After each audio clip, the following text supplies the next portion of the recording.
Monseñor Carlos Castillo, arzobispo de Lima, para un programa más de Diálogo de Fe. Monseñor Castillo, buenos días. Buenos días a todos, buenos días a ti, Fernando, y a todos los amigos y amigas que nos escuchan siempre y nos ven también por la televisión.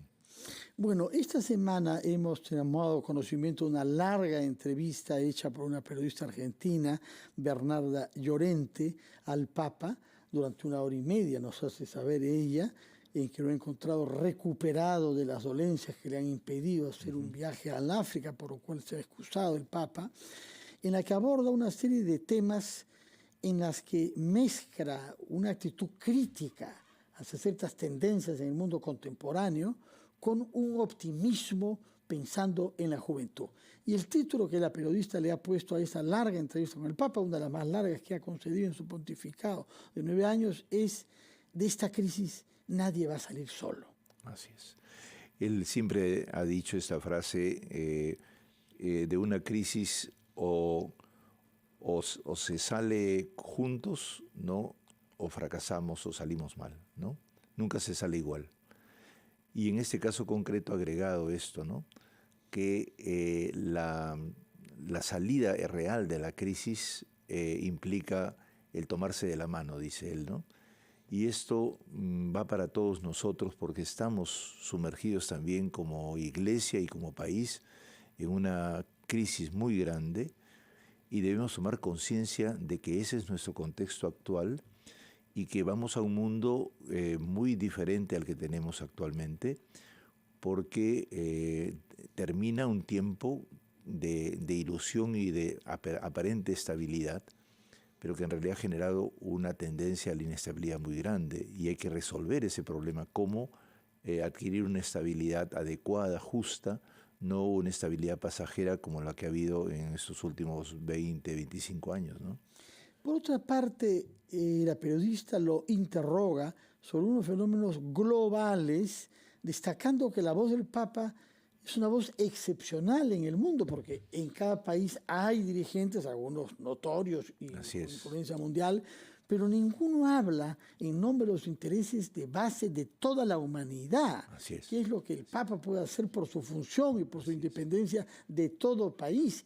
Inclusive el propio, porque aunque es una entrevista a una argentina, él hace notar que no ha regresado a Argentina en 9 años, desde que se fue con una maletita pensando que iba a estar unos cuantos días, dice, y se ha quedado 9 años, ¿no?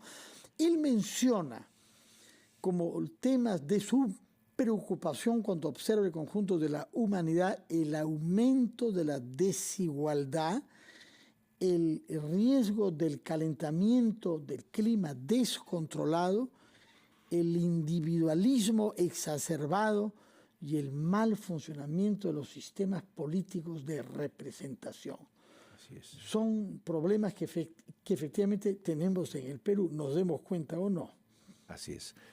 Una primera cosa me parece importante, la que has señalado, es que el Papa ve más ampliamente el sentido humano, cosa que podría existir en casi todos los líderes del mundo, porque el gran problema de la vida humana es que si bien hay que hacer soluciones con ideas propias, con grupos políticos o con la política tiene siempre su dirección puesta en el bien común. Y entonces en Naciones Unidas, en los líderes políticos de distintos pueblos, son muy pocos líderes que piensan simultáneamente en la humanidad y en los intereses propios de sus países o inclusive de los intereses políticos. Han reducido la política a sus propios intereses. Y entonces el Papa reluce mucho más, evidentemente, pero ha habido en la historia Nelson Mandela, Martin Luther King, personas que no tienen que ser el Papa para poder pensar en la humanidad en su conjunto. El mismo Einstein decía, recuerden su humanidad y olvídense del resto, ¿no? Y lo hizo después justamente de la tragedia de la bomba atómica. Esto es muy importante porque hoy día todos estamos llamados a proyectarnos hacia una visión más amplia, más allá de lo que cada uno propiamente puede decir. Lo dice el Papa en la entrevista, ¿no? Tenemos que ceder parte de lo que somos, si no nos morimos, ¿no? Y justamente el individualismo, que además implica inclusive actitudes narcisistas, lamentarse, estar todo el tiempo encerrado en sí mismo, este fenómeno del espejo de Narciso, nos ha invadido a todos pensando que yo puedo crecer a costa de los demás y los demás me importan, digamos, nada. Por eso el Papa Francisco detecta los problemas que en el mundo están frecuentando. Estamos en una guerra mundial a pedacitos, expresión que ha repetido muchísimas veces. Estamos en una crisis alimentaria, estamos en una crisis ecológica gravísima, en donde el ser humano ha perdido conciencia de que está en un mundo que lo sostiene y que si no cuida ese mundo se le viene encima. Dice el Papa, la naturaleza no perdona, ¿no? Y entonces las consecuencias se van a sufrir. Entonces tenemos que ser responsables, es una visión muy amplia de la responsabilidad, y la responsabilidad no solo por lo que yo quisiera hacer de mi propio desarrollo, que es lógico que lo tengamos, pero tiene que ser pensado en el proceso de desarrollo de todos, y ahí el concurso de la visión más amplia hacia el bien común, que es la que a nosotros especialmente nos toca como religiosos, como cristianos, porque si no seríamos una religión de partido, y eso sería gravísimo, porque entonces meteríamos a una especie de guerra de dioses, sería una idolatría más bien. Nosotros como experiencia, además cristiana, tenemos que anunciar la paz, intentar siempre por todos los medios de que la comprensión, el diálogo, la reflexión se impongan sobre la violencia y las actitudes espontáneas que finalmente conducen a la destrucción, ¿no? Y al mismo tiempo, esta semana el Papa ha publicado una carta apostólica, es decir, un documento oficial muy elaborado, considerable, sobre la liturgia. Explíquenos qué significa exactamente liturgia, que es una palabra que asociamos nosotros a los ritos, pero que tiene un origen en la política griega, como servicio y obra del pueblo, ¿no? Sí, de hecho se llama culto público, se traduce exactamente la palabra liturgia, ¿no? Culto público o acción pública. Esto es importante porque la liturgia elabora ritos que tienen que ver directamente con la vida para sellarlos y marcarlos como algo importante para todos. El Papa insiste en la belleza de la verdad de la liturgia cristiana, porque el rito que Jesús mostró en la última cena parte de la expresión: he decidido ardientemente, he deseado ardientemente celebrar esta Pascua con ustedes. En esta visión, en realidad es algo así como que él con su deseo ardiente,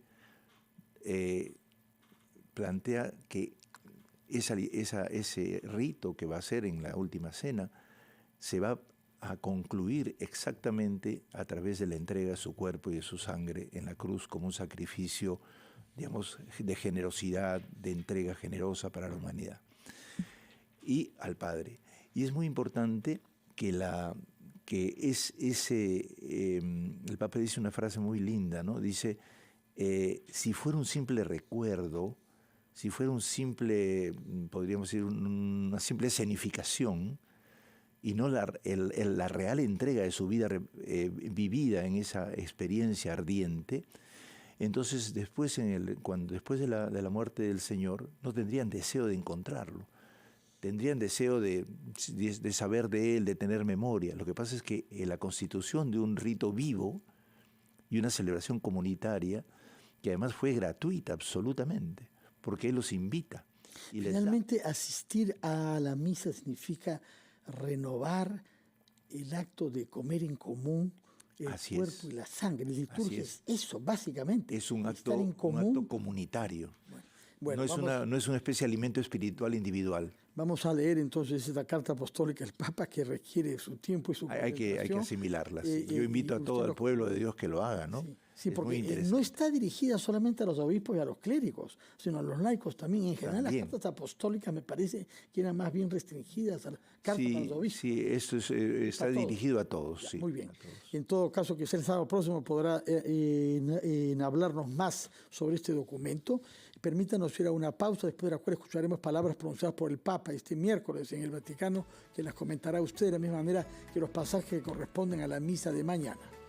Bueno, el Papa siempre reitera, depende de nosotros, son nuestras decisiones. Hay problemas de todo tipo, pero depende de nosotros hacerle frente y a tener una palabra especialmente solidaria con el pueblo de Ucrania. Así es. Hizo referencia explícita a un bombardeo a un centro comercial, ¿no? Terrible, sí. Yo creo que además de orar todos por Ucrania, tenemos que ver la manera de desviolentar nuestras sociedades y generar una mentalidad distinta. Esta guerra es absurda porque justamente está basada en intereses y la justificación son prejuicios. Prejuicios contra poblaciones que piensan distinto al centro de quienes están atacando y están eliminando la capacidad de vivir pacíficamente y de convivir, cosa que ha costado muchísimo en todos estos años después de la Segunda Guerra Mundial y que ahora estamos pagando por la desesperación que hay, porque estamos entrando en una crisis muy grande de mercados, de intereses, y que requieren justamente de un consenso para que no se produzca una hecatombe, ¿no? Sí. Por otra parte, el Papa ha venido insistiendo siempre en una iglesia que debe salir de la sacristía, dijo, Siempre, de así es. salida. ¿Qué significa exactamente iglesia de salida? El Papa en su entrevista decía que un cardenal hizo una observación, ¿no? Tenemos que dejar salir a Jesús de las iglesias, porque lo tenemos encerrado en las iglesias. Es una cosa muy, muy, muy linda, porque hoy día en el texto bíblico que se leerá mañana en la misa, se dice claramente: pónganse en camino, miren que los envío como corderos en medio de lobos. Esta capacidad de saber que hay un mundo que está lleno de lobos, pero que hay que salir, ponerse en camino para anunciar el reino de Dios como paz para los pueblos, paz para las personas. Y la iglesia tiene que situarse en situaciones de conflicto. El conflicto no se puede evitar, lo que se puede es aprender a solucionarlo y a despolarizarlo. Y esta insistencia por parte nuestra y por parte de la iglesia en su conjunto en este camino es difícil, pero no es imposible, porque en la historia la iglesia tiene un rol muy importante para desviolentar y para pacificar. Y este designio de paz evidentemente no se agota en una época, hay que irlo haciendo todas las veces, pero no muestra la manera dinámica como se concibe la iglesia. En salida significa estar siempre al tanto de los problemas de la realidad y sobre todo al tanto de los problemas de los que más sufren, de los pobres, de eso que llamabas hace un rato de los miserables, ¿no? De Víctor Hugo, ¿no? Esta necesidad de comprender el mundo desde quien sufre, no desde mi situación específica, que puede ser que yo no sufra tanto como otro. Verdayev decía, ¿no? Cuando yo tengo hambre es un problema material, cuando el otro tiene hambre es un problema espiritual. Y en el mundo hoy día estamos llenos de problemas espirituales. Y eso es una tarea fundamental el resolverlos. Monseñor, mañana se van a leer los textos que corresponden según el ciclo litúrgico, precisamente.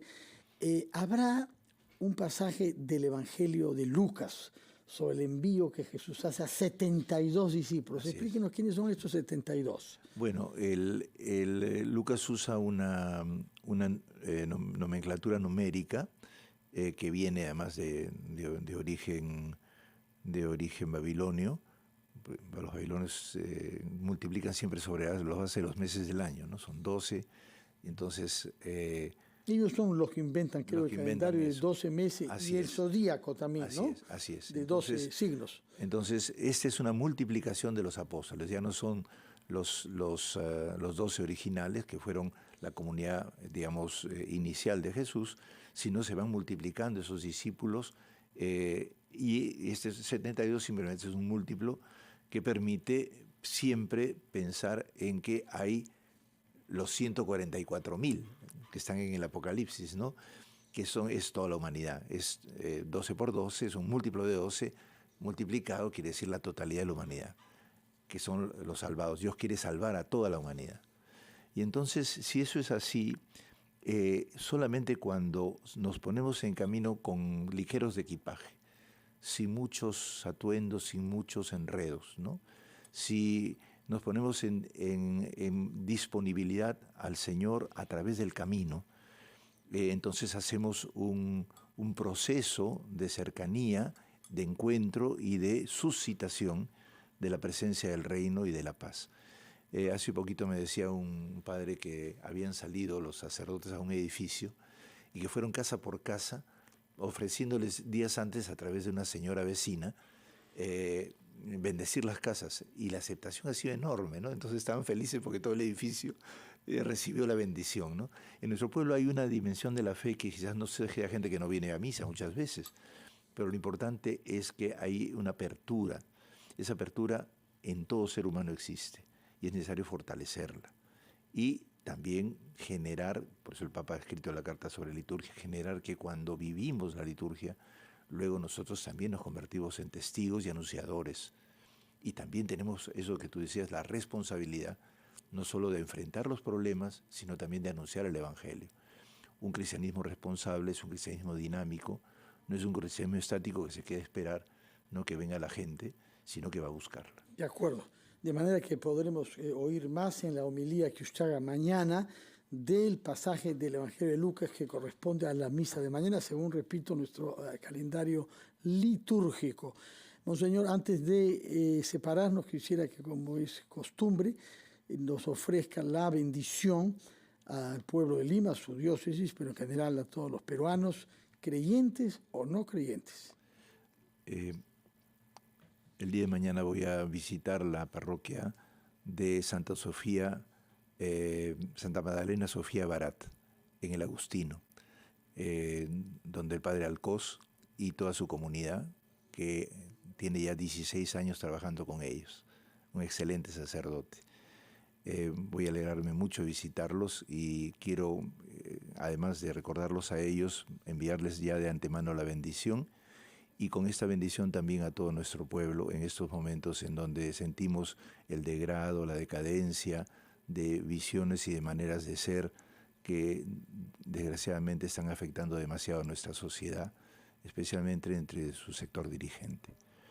Padre bueno, en medio de la situación difícil que vivimos, te pedimos nos ayudes a colaborar todos en regenerar la esperanza en nuestro pueblo, y especialmente en que pueda ser regenerada la clase, el sector dirigencial de nuestro país, para que con todos los esfuerzos y gracias y dones que tiene nuestro pueblo, con todos los aportes de la población, de la sociedad organizada, podamos alcanzar a responder a las dificultades más grandes que tenemos.